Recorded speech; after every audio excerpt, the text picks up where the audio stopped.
안녕하세요. 저는 40대 아줌마이고 아들 하나와 같이 살고 있습니다. 저는 재혼을 했었습니다. 이번 사연에서 그 얘기를 좀 해볼까 해요. 잘 키운 아들 하나 건사하길 바라는 게 저의 유일한 삶의 목표인데 이번에 처음으로 위기를 좀 겪었어요. 이런 곳에 사연을 쓰게 될 줄 몰랐는데 처음 쓰는 사연이 좋지 못한 내용이라 씁쓸하네요. 그래도 제 이야기가 누군가에겐 공감으로 와닿지 않을까 싶어요. 좋은 말, 좋은 글이 없더라도 비슷한 고민만 보면 알게 모르게 위로가 되잖아요. 저도 다른 사연자분들 글을 보면서 위로 많이 받았거든요. 부디 제 글도 누군가에게 위안이 될 수 있었으면 좋겠네요. 제가 30대일 때 남편이 대장암으로 일찍 세상을 떠나 일찍 외롭게 살았어요. 그래도 제게 착한 아들이 하나 있었는데 그게 저의 유일한 버팀목이었습니다.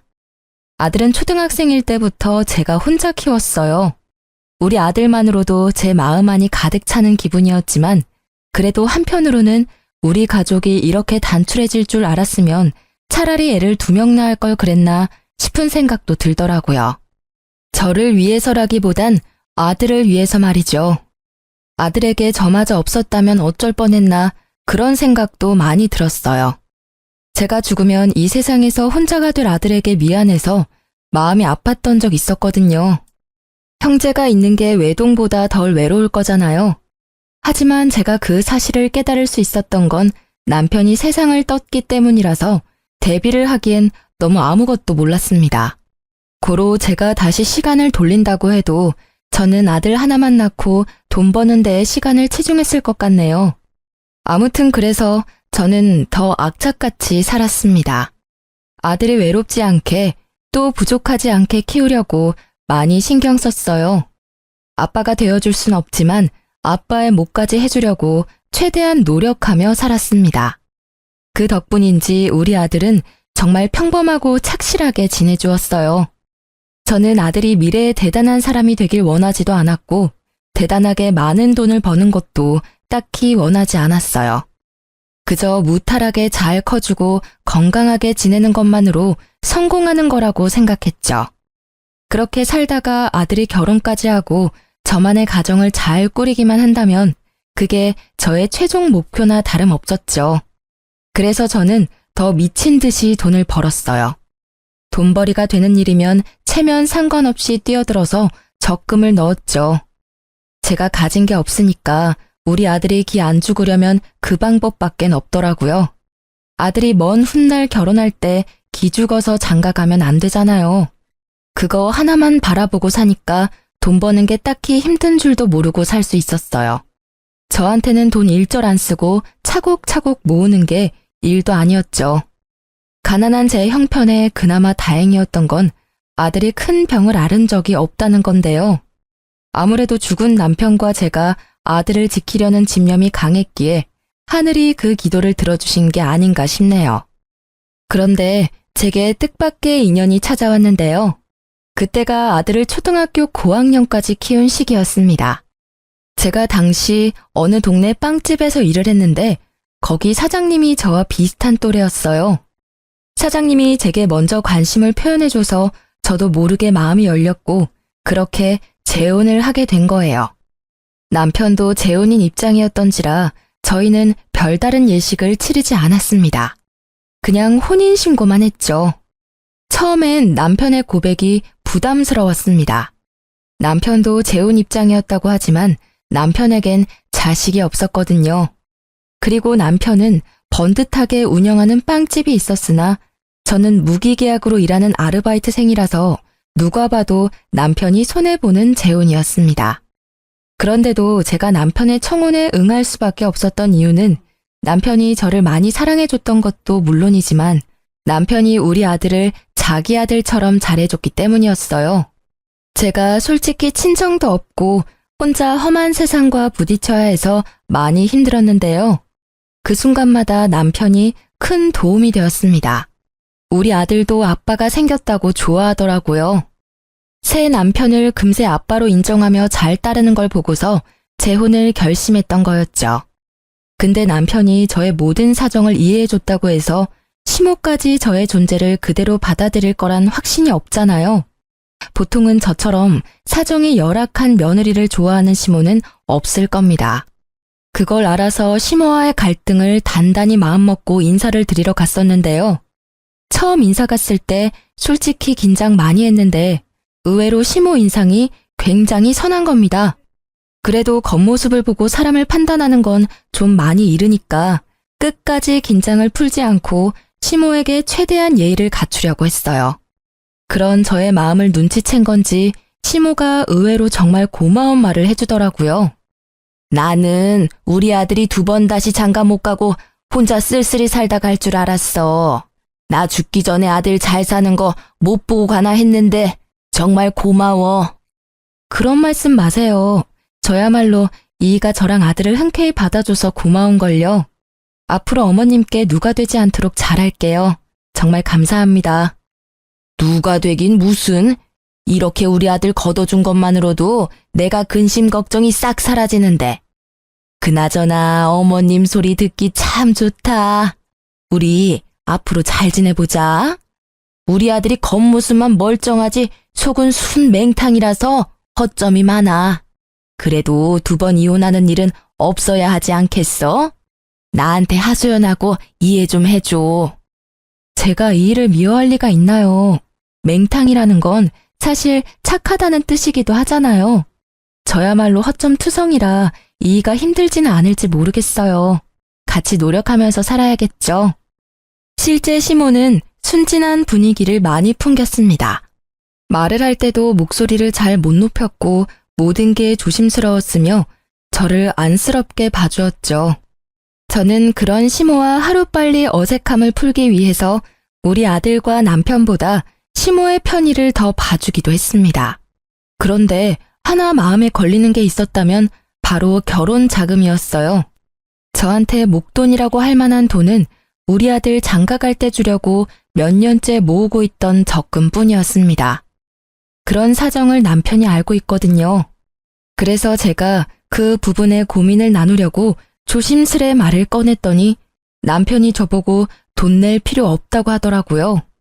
자기 명의로 된 집이 이미 있는데 뭐하러 돈을 쓰냐면서 그냥 자기 집에 들어와 살면 된다고 하더라고요. 자기 명의로 된 집이 이미 있는데 뭐하러 돈을 쓰냐면서 그냥 자기 집에 들어와 살면 된다고 하더라고요. 그런 뜻으로 말한 거 아니야. 결혼은 같이 하는 건데 나도 돈을 내긴 해야지. 어떻게 당신 손해보는 재혼을 하겠어. 내가 집까지 하는 건 힘들 것 같아서 혼수 때문에 의논하려고 했던 거야. 우리 아들만 생각하기로 했잖아. 그러려고 악착같이 살아온 거 아니었어?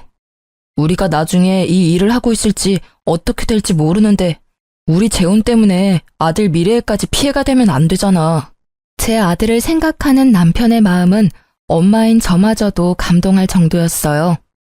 저보고 계속해서 아들 결혼 자금 모으라고 자기 일하는 곳에 저를 정식 직원으로 받아주기까지 했습니다.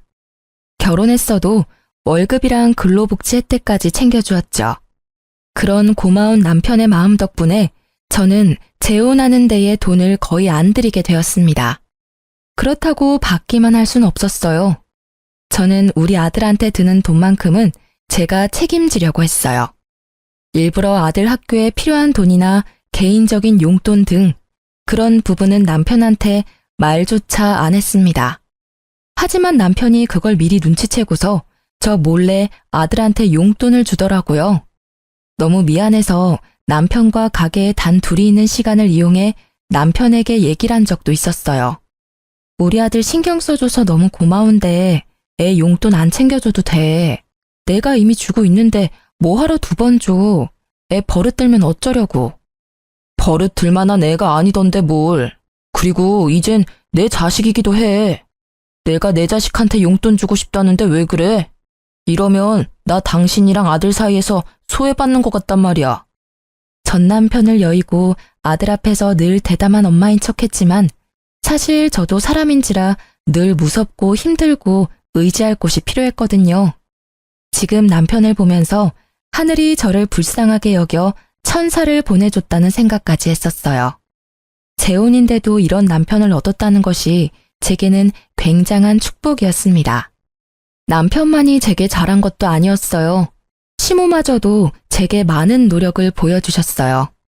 시댁에 가면 시모가 제 손에 물 한 방울 안 묻히게 하려고 얼마나 노력해주는지 모릅니다.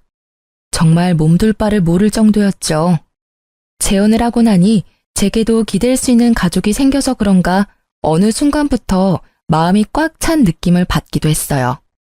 그리고 시모는 나이가 많은데도 불구하고 참 정정하셨는데요. 혼자서 경로당도 잘 놀러 가시고 시장도 잘 보고 하더라고요. 그런 시모가 멋있어 보이기도 했습니다. 아무튼 저는 우리한테 잘해주는 시모가 고마워서 시댁에 자주 찾아갔어요. 시모도 손주 생긴 걸 너무 좋아해줘서 제 아들을 자주 보고 싶다고 하더라고요. 그래서 친해질 겸 우리 아들이 학교를 마치면 저랑 남편이 퇴근할 때까지 시모와 같이 있게 했습니다. 그렇게 재혼 생활을 보낸 지 1년 정도 지났을 때였는데요. 저랑 남편의 결혼 기념일이 다가왔는데 시모랑도 같이 기념을 하고 싶더라고요. 저랑 남편과 아들이 잘 지낼 수 있었고 만날 수 있었던 건 시모의 도움도 컸기 때문이죠. 그래서 당일 시모한테 연락을 했거든요. 근데 전화를 안 받으시더라고요. 아들한테 연락을 해봤더니 시모가 화장실에 있다고 해서 굳이 2번 연락 안 하고 바로 시댁으로 향했어요. 제가 남편보다 일찍 마쳐서 장을 본 후에 혼자서 시댁을 찾아갔습니다. 그때 우리 아들이 이제 사춘기라 그런지 시모 보러 잘 안 가려고 했었거든요. 그날은 제가 따로 연락해서 시댁에 가 있으라 했기 때문에 아들 혼자 시댁에 먼저 가 있는 참이었어요. 아들이 좀 귀찮고 싫어하는 티를 냈으나 기념일이니까 어쩔 수 없이 저희 말을 따라준 거죠. 도착하고 저는 시댁의 비밀번호를 알고 있어서 알아서 누르고 들어갔습니다. 그랬더니 예상치 못하게 옷 하나 걸치지 않은 시모를 마주치고 말았어요. 시모도 놀랐겠지만 저도 너무 놀라서 순간 주저앉을 뻔했습니다. 어머 깜짝이야. 넌 왜 초인종도 안 누르고 들어오니? 죄송해요. 연락드렸는데 어머님이 안 받으시길래 바쁜 줄 알고 그냥 들어왔죠. 그런데 왜 속옷바람으로 계세요? 아, 그랬니? 나야 뭐 목욕하고 나오는 길이니까 그렇지. 시모가 처음에 저를 보자마자 굉장히 험악한 표정을 지었는데요. 한 번도 시모의 그런 모습을 본 적이 없어서 순간 잘못 본 줄 알았습니다. 제가 엄청 잘못한 기분이라 더 찔리기까지 했어요. 근데 제가 더 당황스러웠던 건 우리 아들이 거실에 떡하니 TV를 보고 있는 상황인데도 시모가 아무렇지 않게 자연인 상태로 돌아다니더라고요. 아무리 가족이라고 해도 이런 게 이해될 수 있는 상황인가요? 심지어 시모는 자기 차림새가 그 모양인 걸 부끄러워하지도 않는 것 같았습니다. 저라면 남이 있는 데서 그 상태로 밖에 나오지도 않았을 거예요. 근데 시모는 그대로 계속 서 있더라고요. 심지어 표정까지 온화해지면서 제 손에 들려있는 짐을 들어주려고 다가오는 겁니다. 어쩜 저렇게 천하태평할 수 있는지 모르겠어요. 외부인이 있으면 옷부터 입는 게 먼저 아닌가요? 저도 모르게 제 마음이 더 급해져서 시모한테 살짝 언성을 올리고 말았습니다. 어머님, 이건 제가 알아서 할 테니까 옷부터 입고 오세요. 애도 보고 있는데 뭐 하시는 거예요? 좀 있으면 남편도 올 거라고요. 제 아들 나이가 아직 어리긴 해도 이제 곧 중학교를 올라갈 날을 앞두고 있었어요. 한참 사춘기 들어갈 시기라서 시모의 이런 조심성 없는 부분이 좀 예민하게 느껴졌습니다. 아, 이거? 다 늙은 몸뚱어리인데 뭐 이상할 게 있다고. 조그만 애들은 이상한 거 하나도 몰라. 네 남편도 이렇게 키웠는데 뭘. 옛날에는 이런 게 다 당연했어. 요즘 엄마들이 예민한 거야. 정말로 제가 예민한 건가요? 시모는 뭐가 잘못된 건지 몰라서 능청스럽게만 행동했는데요. 그래도 제가 계속 옷 입을 걸 권유했더니 겨우 방으로 들어가더라고요. 기분이 정말 나빴습니다. 자기 아들 그렇게 키웠다고 제 아들까지 몹쓸 걸 보여줄 필요는 없잖아요. 옷 갈아입고 나온 뒤 장난스럽게 웃으면서 제게 사과를 해왔지만 제 기분은 그래도 나아지지 않았어요. 너무 이상하리만큼 찝찝했습니다. 일단 시모가 처음에 저를 보고 굉장히 험악한 표정을 지었었는 게 머릿속에서 잊히지 않았어요. 너무 착한 시모 같지 않던 모습이라 순간 잘못 본 줄 알았습니다. 아무튼 그 이후로 시모는 아까 본 낯선 모습이 착각이었다는 걸 알려주듯이 평소처럼 상냥하게 행동했어요. 제가 장봐온 걸 먼저 정리하면서 주방을 기웃거렸죠. 시모가 잠깐 정신 팔린 사이 저는 아들한테 다가가 시모에 대한 태도를 직접적으로 물어봤어요. 할머니가 평소에도 이랬냐고 물어보니까 아들이 고개를 끄덕이는데 정말 그때 간 떨어지는 기분을 느꼈습니다. 그러면서 아들이 주방에 있는 시모 눈치 보며 말을 이었는데요. 아들이 할머니 집 가기 싫다고 했던 이유 중 하나가 이거라고 하더라고요. 시모한테 직접적으로 불편하다고 말했는데도 시모는 그 특유의 능청스러운 말솜씨로 아들의 의견을 묵살해온 듯 했습니다. 그래도 시모가 시키는 대로 시댁을 한동안 찾아왔던 것도 시모가 좋아서라기보단 시모가 맛있는 걸 해주니까 작년 반개월 정도는 민망한 거 참고 시댁을 왔다고 하더군요. 시모가 인스턴트 식품을 엄청 잘 사줬다고 하더라고요. 할머니 집에는 맛있는 거 많아. 한 번도 안 먹어본 간식까지 할머니가 사주던데? 아들이 할머니 냉장고에는 물보다 음료수가 더 많다는 소리까지 하길래 그게 무슨 소리인가 싶어서 주방에 가 냉장고를 확인했습니다. 그런데 정말로 이런 냉장고가 있을 수 있나 싶었어요. 먹을 거라곤 온통 냉동식품 통조림 빵뿐이었습니다. 확실히 물보다는 아이들이 좋아할 만큼 음료수가 더 많았어요. 그리고 이제 보니 아직 정리되지 않은 쓰레기 쪽에 배달 음식 쓰레기가 정말 많더라고요. 냉동식품뿐만 아니라 우리 아들한테 배달까지 시켜주는 것 같았어요. 자식까지 있는 어른의 집이라고 하기엔 정말 경악스러웠습니다. 그 사이 시모는 제가 장본 것을 뒤적거리더니 고개를 절레절레 저으며 한 소리 했어요. 애가 있는데 겨우 소고기만 사왔어? 애들은 이런 거 잘 안 먹을 텐데. 이러면 애들 성장 속도가 느려진다고. 애들이 밥 숟가락을 안 드는데 어디 키가 크겠어? 대체 저게 무슨 말인지 시모는 애초에 제 대답을 들을 생각으로 묻는 게 아니었습니다.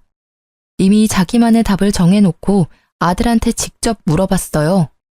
시모가 우리 아들한테 피자 먹겠냐고 권유를 했는데 그 뉘앙스가 한두 번이 아니라는 게 느껴지더라고요. 그때 아들은 고민하다가 제 눈치를 보더니 고개를 절레절레 저었습니다. 그러니까 시모가 그 사실을 눈치채고 저한테 잔소리를 하는 거예요. 애들은 먹고 싶은 거 먹으면서 커야 돼. 나중에 어른 돼서는 이런저런 이유 때문에 더 못 먹어. 당연히 가끔씩 먹죠. 근데 아무래도 기름지고 몸에 안 좋으니까 너무 자주 먹는 건 좀 그렇잖아요. 말 들어보니까 엊그제도 피자 먹었다고 하던데요. 너 생각보다 팍팍한 타입이구나. 애가 스트레스 받겠네. 너무 그렇게 간섭하고 살면 나중에 애한테 원성 들어. 시모가 무슨 생각으로 그런 소리를 하는지는 알아요. 한참 어린 손자라고 생각하니까 뭐든 다 사주고 싶고 먹이고 싶겠죠. 하지만 그게 잘못된 방식이라면 부모 되는 입장에서 상당히 곤란하잖아요. 솔직히 말하자면 제 교육 방식과 많이 달라서 좀 마음에 안 들었습니다. 게다가 시모가 아들 문제로 저한테 이래라 저래라 참견할 줄도 몰랐어요.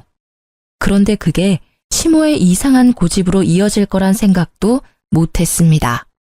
시모는 무슨 옥이라도 생긴 건지 그날 저와 약간의 신경전 이후 적극적으로 제 아들한테 참견하기 시작했어요. 마치 저한테서 자기 손주를 해방시켜 주려는 듯 행동을 취했습니다. 제가 자리만 비우면 시모가 아들한테 제 험담 비슷한 걸 했어요. 엄마가 이런 거 못하게 하지? 이 할머니 집에 오면 얼마든지 할 수 있고 놀 수 있고 먹을 수 있어. 다른 애들은 다 그렇게 사는데 내가 보기엔 네 엄마가 너무 팍팍한 것 같아. 이러면 친구들 사이에서도 뒤처지지 않아? 저희 아들이 말을 많이 하는 걸 안 좋아하는데 시모가 계속 아들한테 말을 시키면서 아이한테 나쁜 영향을 끼치더라고요. 그래서 웬만하면 제가 아들에게 굳이 시댁 가보라고 시키지 않았어요. 아들도 오히려 편해하더라고요. 시모가 저한테 전화해서 아들 얘기를 해도 친구랑 놀러가서 집에 없다고 말하며 시모와의 약속을 피하게 만들었어요. 그렇게 지내는 게 불편했지만 그래도 아들이 시모랑 같이 있는 것보단 나았습니다. 그러던 어느 날이었어요. 아들이랑 단둘이 있는 시간에 남편이 택배를 한가득 챙겨오는 겁니다. 엄마가 괜히 외식하는데 돈 쓰지 말고 집에서 해 먹으라네. 아들이 좋아하는 걸로만 골랐대. 엄마도 참 손자 사랑이 넘쳐. 남편이 들고 온 건 전부 다 냉동식품이었습니다. 그걸 보니까 한숨이 나오더라고요. 심지어 남편은 한참 크고 있는 아들의 영양 섭취는 생각도 안 하는 건지 삼시세끼 냉동식품 먹으면 식사 준비도 안 힘들고 좋겠다고 하는 거예요. 저는 시모가 자리에 없는 김에 그제야 남편한테 시모에 대한 불만을 얘기했어요. 해야 할 것 같았습니다. 아무래도 애랑 어머님이랑 거리를 좀 둬야 할 것 같아. 어머님이 생각보다 애 앞에서 너무 조심성이 없더라. 애랑 같이 있는데도 옷을 입지를 않으셨대. 무슨 자연인처럼. 그리고 작년까지만 해도 어머님이 우리 애 매일 봐줬잖아. 그때 매 끼를 인스턴트만 먹였대. 그게 왜? 엄마는 그냥 손주가 이뻐서 표현하는 건데. 원래 할머니들이 그런 거야. 다른 집은 매질하는 할머니도 있다는데 맛있는 거 사주는 할머니면 완전 100점짜리 아니야? 그 마음은 알지. 근데 방식이 잘못됐잖아. 우리 아들 이제 사춘기라서 어머님처럼 조심성 없는 태도로 대하면 점점 예민해질 거라고. 걱정하지 마. 아무 문제 없어. 나도 그렇게 자랐는데 당신 나랑 결혼할 때만 해도 전혀 몰랐잖아. 예민한 건 당신이 더 예민한 것 같은데 요즘 왜 그래? 그래도 남편은 이해를 해줄 거라 믿었는데 제 말을 전혀 못 알아듣는 듯 했습니다. 남편은 말이 안 통하고 시모는 계속 애한테 안 좋은 영향만 주니 결국 저 혼자서 조치를 취해야 했어요. 할 수 없이 저는 아들이 시댁에 절대 가지 못하도록 학원 보내는 걸로 방법을 취했습니다. 정말 다행히도 아들 학원 덕분에 시모랑 아들 만나는 횟수가 대폭 줄어들었어요. 그러자 시모가 불만이 쌓였는지 다른 수를 쓰기 시작했는데요. 이젠 직접 우리 집을 찾아오기 시작한 겁니다. 집에 너무 자주 찾아오는 것 같더니 손주 얼굴 한번 보고 간다는 핑계로 집에 눌어붙어 있는 시간이 늘어갔어요. 그렇게 오래 죽치고 앉아 있다 보면 당연히 귀가 시간이 늦어지잖아요. 그럼 자고 가기도 하셨는데 이젠 그 횟수가 많아지더라고요. 그러면서 어느 날엔 제가 불평이라도 할까봐 미리 선수치기도 했습니다. 우리 아들 집인데 내가 좀 들락거린다고 신경 쓰이는 건 아니지? 내가 원래 우리 아들 집에 자주 왔다 갔다 했었거든. 너네 신혼 1년 즐기라고 그동안 참아줬으니까 이제는 같은 가족끼리 안 그래도 되잖아. 물론 저랑 남편이 결혼 자금 아낀다고 결혼식을 안 했고 제가 모은 돈을 아들 위해 쓰라고 혼수조차 안 하긴 했습니다.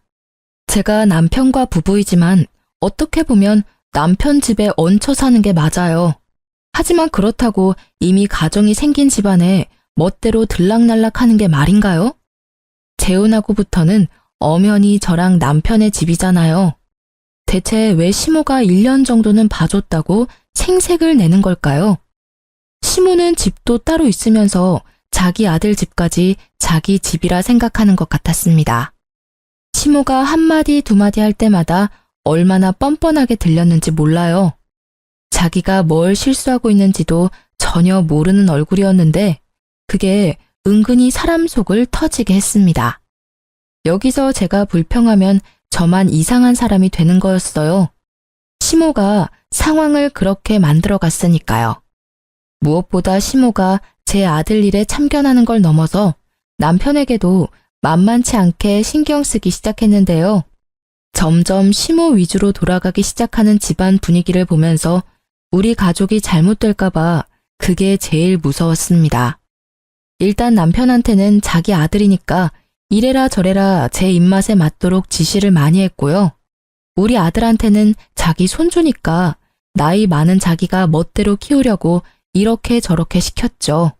그걸 남편이 신경 안 쓰고 내버려 둔다는 것도 제 스트레스를 키우는데 한몫했습니다. 솔직히 이건 좀 아니잖아요.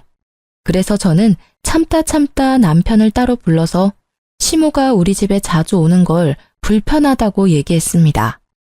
그러니까 남편이 뭔가 곤란하다는 듯 착잡한 표정으로 되받아쳤는데요.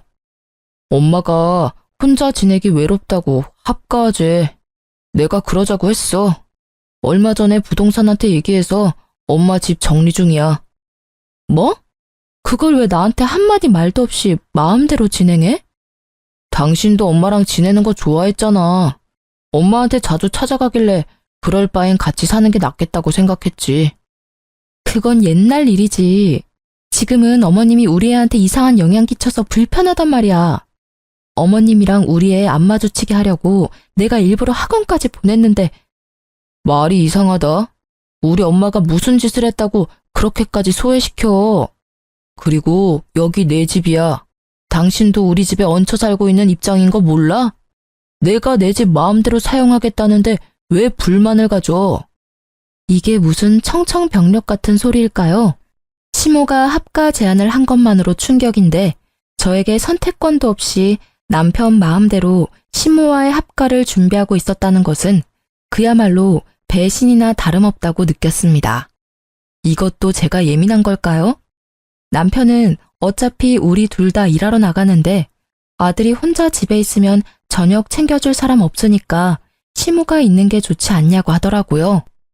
남편이 우리 아들을 생각하는 방향과 제가 우리 아들을 생각하는 방향이 점점 크게 달라지는 것 같아서 곤란했어요. 당신이야말로 말 서운하게 하네. 나랑 우리 아들이 얹혀 산다고 생각했던 거야? 그래, 맞는 말인데 그래도 당신은 우리를 가족으로 생각하고 함께 사는 거라고 말해줄 줄 알았어. 뭐 어찌됐든 우리 애도 이제 중학생인데 누가 간섭하는 거 스트레스 되거든? 어머님이랑 절대 못 붙여놔. 당신이 말 못하겠으면 내가 어머님한테 가서 말씀드릴게. 남편과 싸우는 한이 있더라도 절대 합가는 막아야 했어요. 그래서 시모를 정말로 찾아갈 생각이었는데요. 그럴 필요가 없었습니다. 우리 싸우는 모습을 마침 집에 들어오던 시모가 다 듣게 되었거든요. 저랑 남편은 시모를 발견하고 무척 당황했어요. 남편이 뒤늦게 시모를 챙기려고 했는데 시모가 성난 얼굴로 남편을 밀치며 들어오더니 제게 성을 냈습니다. 네가 날 아주 짐짝 취급하는구나. 무서워서 못 살겠네.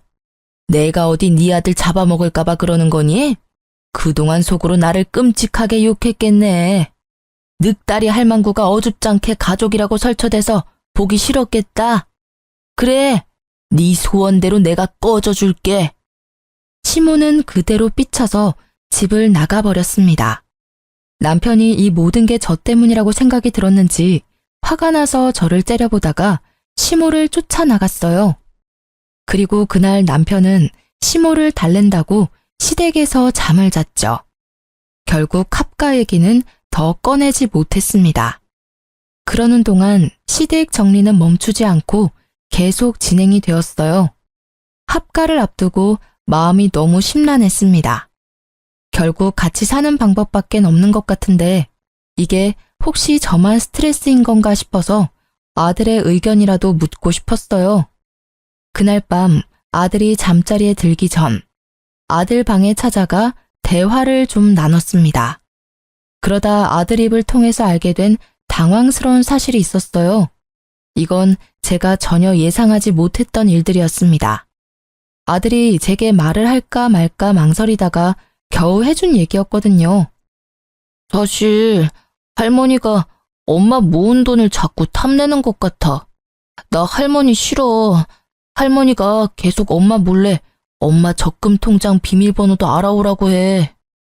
뭐라고? 그게 무슨 소리야? 할머니가 너한테 엄마 통장 얘기를 했었어? 왜? 할머니가 돈 필요하대? 아니, 나 결혼할 때 되면 어차피 아빠 명의로 된 재산이랑 집 내가 다 받을 텐데 엄마가 모으고 있는 결혼 자금으로 미리 보답해야 되는 거 아니냐고 하던데 아빠 재산 그냥 꿀꺽할 생각이냐면서. 그럼 나쁜 자식 되는 거라고. 저는 말씀드렸다시피 결혼할 때 남편한테 아들의 결혼 자금 모으고 있다는 소리를 한 적이 있습니다. 그 돈을 위해서 남편이 결혼 자금 따로 안 쓰도록 예식도 안 했고 오히려 월급을 챙겨줬다고 했잖아요. 근데 그게 정말 아낄 수 있도록 놔둔 게 아니라 뒤에서 몰래 뺏을 궁리를 하고 있었나 보더라고요. 저 몰래 아무것도 모르는 아이한테 시모가 그런 말을 했다는 것이 너무 충격이었어요. 더 놀라웠던 건 아들이 시모가 그 말을 할 때 아빠가 옆에 있었다는 말도 하는 겁니다. 아빠가 엄마한테 말하지 말래. 안 그럼 엄마 쫓아낸다고 했어. 나중에 아빠가 때 되면 직접 말한다길래 계속 비밀로 하고 있었지. 이제 중학생이 될 나이긴 했지만 그래도 한참 어린 초등학생인데 어떻게 애한테 이런 협박을 할 수가 있답니까? 그것도 가족이란 사람들이 말이죠. 남편이 저를 생각해서 배려해줬던 모든 것들이 다 제 돈을 떼어가려는 속셈이었다는 사실이 너무 어이가 없었어요. 아들의 말을 믿지 않기엔 우리 아들이 거짓말하는 얼굴은 아니었습니다. 오히려 그동안 남편과 시모 때문에 스트레스를 많이 받았는지 울려고도 했어요. 저는 그 이후로 이 재혼 생활을 청산해야겠다고 결심을 내렸습니다. 제 아들을 위해서 그게 맞는 길이라 생각했어요. 아들이 할머니랑 아빠가 무섭다고 하는데 어떻게 좋은 가족이 될 수 있겠습니까? 이혼을 마음먹은 저는 그날부터 변호사 사무실을 몰래 알아봤어요. 왠지 합의 이혼은 남편이 안 받아줄 것 같아서 무조건 소송하려고 남편의 꼬투리를 잡을 궁리도 계속했죠. 그래서 제가 선택한 방법이 시모의 합가를 받아주는 거였습니다. 어차피 시모가 집을 팔아넘긴 거라 합가를 할 수밖에 없는 상황이었지만 그걸로 남편한테 더 이상 트집을 잡진 않았어요. 합가를 시작하고 나서 시모는 제게 여전히 삐졌는지 말을 잘 안 걸었습니다. 그럼에도 우리 아들과는 잘만 지냈는데요. 그마저도 제가 모든 걸 다 알고 가까이 지켜보니까 시모랑 남편이 추상쩍게 행동하는 게 다 보이더라고요. 우리 아들 자꾸 몰래 불러내거나 대화하려고 하는 것들까지도 들었습니다. 시모가 알아서 수상하게 움직여주니까 저로서는 좋았어요. 긴 시간을 안 들여도 되었거든요. 저는 최대한 시모랑 남편의 모든 걸 뒤졌습니다. 시모가 없는 사이 시모의 휴대폰까지 뒤졌어요. 우리 아들한테 전화한 내역이 많더라고요. 통화 내역 말고 문자는 철저하게 지운 듯 했습니다. 뭔가 캥기는 게 있었겠죠. 시모랑 아들이 통화를 많이 한 것 보면 아들 폰에도 시모의 기록이 남아있을 것 같더라고요. 그래서 저는 아들 휴대폰에 들어있는 통화 녹음 내용을 확인했어요. 하나씩 들어보니까 제 통장 비밀번호에 관한 대화가 아주 많더라고요. 게다가 남편까지 아들한테 할머니가 시키는 거 했냐고 일일이 확인하고 있었습니다. 그 두 사람은 아들이 제게 말해준 사실보다 훨씬 집요하게 집착하고 있었어요. 저는 어른인데도 그 두 사람 목소리가 무섭게 다가왔는데 우리 아들은 혼자서 얼마나 괴로웠을까. 그걸 생각하니 가슴이 미어지더라고요. 무조건 반성하게 만들어주고 싶었어요. 그래서 저는 그 파일 저한테 다 옮겼습니다. 이참에 남편 휴대폰까지 몰래 뒤져보게 되었는데요. 역시나 아들과 연락한 내용들이 있었어요. 하지만 저는 거기서 아들에 관한 정보 이상으로 뜻밖의 사실을 발견하게 되었습니다.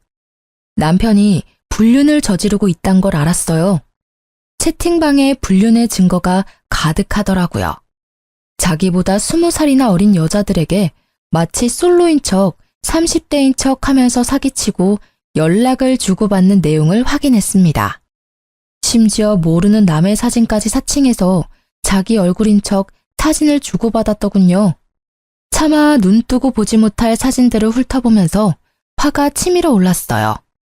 고작 이 정도밖에 안 되는 남자한테 푹 빠진 제가 한심하게 느껴졌습니다. 일단 저는 그걸 다 사진으로 찍었어요. 남편이 발뺌 못하도록 채팅방 내용까지 찍었죠. 정말 많은 정황들 때문에 다행히 소송이 가능해졌어요.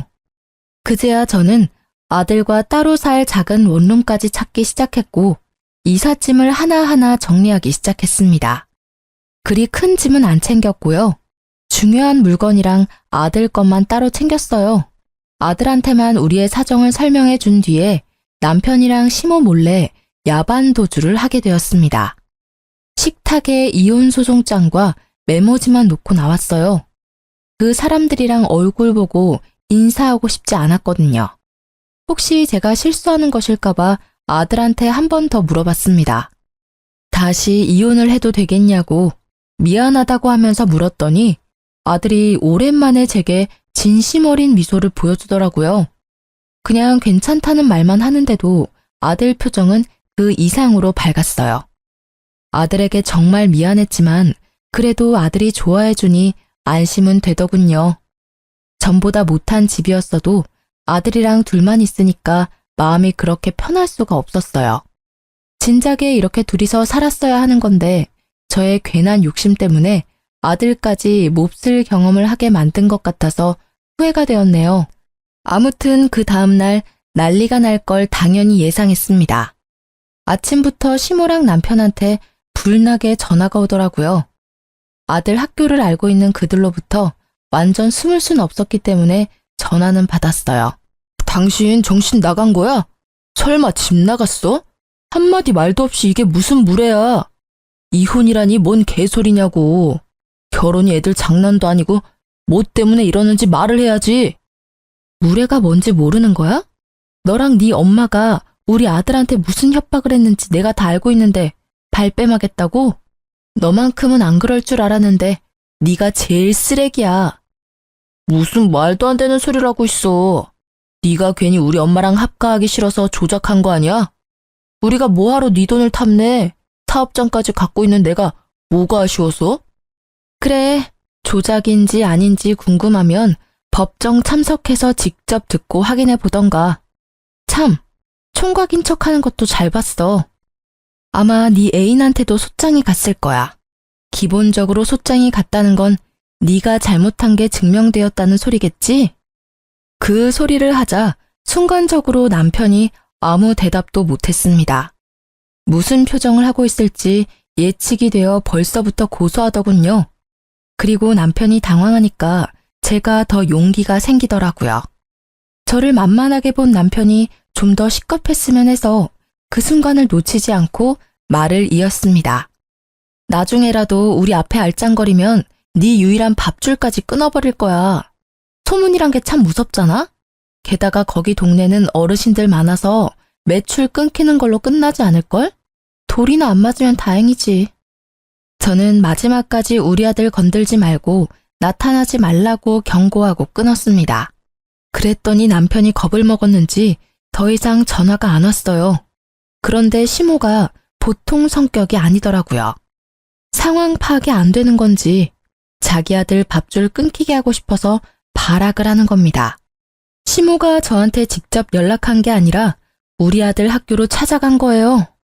아들이 연락 와서 할머니가 붙잡고 안놔준다고 하는데 그 소리 듣자마자 심장이 철렁 내려앉았어요. 혹시 우리 아들을 납치라도 해갈까봐 저는 일자리를 구하다 말고 바로 아들 학교로 뛰어갔습니다. 시모가 우리 아들을 붙잡고 잡아 끄는 걸 발견했어요. 그곳으로 바로 쫓아가서 당장 시모를 밀쳤습니다. 그러자 시모가 저를 보고는 마침 잘 됐다면서 바로 저한테 달려들더라고요. 제 머리채를 잡고는 주변 사람들 다 끌어모을 작정으로 소리를 질렀습니다. 감히 우리 아들을 2번이나 이혼남으로 만들어? 네가 내 아들 불륜이라고 협박했다면서? 그걸 알고 가만히 있을 엄마가 어디 있겠니? 나도 네 아들 왕따 당하게 학교에 소문 다 낼 거야. 얘가 바람나서 도망간 년의 아들이라고. 도가 넘는 발언을 하는 시모에 저는 더 이상 듣고만 있을 수 없어서 사람들이 보든 말든 시모의 머리채를 같이 잡았습니다. 시모가 엄살이 심해서 바로 저한테서 손을 떼더라고요. 그 틈을 놓치지 않고 저는 바로 시모의 귀싸대기까지 갈겨줬어요. 내가 그쪽 아들한테 분명 우리 앞에 나타나지 말라고 경고했을 텐데 전달 못 받았나 봐요. 그렇다면 다시 똑똑히 말해줘야겠다. 이제부터 그쪽은 아들 앞길 막는 엄마가 되는 거예요.